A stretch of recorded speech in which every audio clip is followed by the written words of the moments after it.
Я нахожусь сейчас в больнице вместе с Еленой Милашиной и Александром Немовым.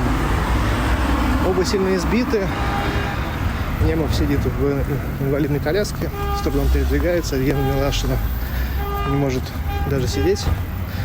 Обоих очень сильно избили люди в черных балаклавах, которые угрожали им, в том числе огнестрельным оружием. Александра Немова, как мы понимаем, ударили чем-то острым, возможно, ножом в ногу. И мы сейчас ему наложили швы. Обоих били ногами, руками, полипропиленовыми трубами. Припоминали ему всю их активность, работы, суды, процессы, на которые они ездили, про что Елена Милашина написала. То есть, судя по всему, это явно не бандитское нападение, это прямо нападение за их деятельность.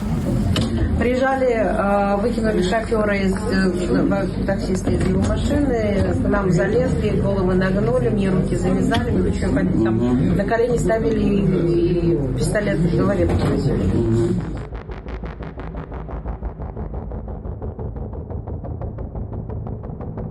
И еще раз обращаюсь к правоохранительным органам, спецслужбам. Почему вы до сих пор, не возбуждаете уголовные дела против Каляпина и Милашина, против «Новой газеты» «Дождь»?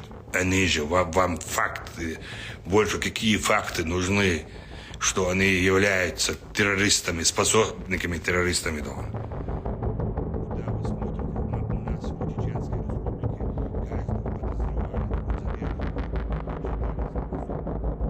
Люди, которые напали, они точно знали, когда адвокат и Елена Милашина прилетят. Да, то есть информация в любом случае утекла из силовых ведомств, поэтому сейчас вот картинно обеспечивать безопасность, показывать, как там беспокоиться о журналистах, немножечко на цирк, конечно, похоже. Мое персональное мнение, что здесь главным основным объектом была все-таки Елена Милашина. А наш адвокат, он просто летел вместе с ней, ехал с ней в одной машине. Да, и на мой взгляд, опять же, это немножечко там конспирология, да, что вот сам факт того, что ей переломали пальцы, и при этом сказали, тебя же предупреждали, ничего не пиши, уезжай отсюда.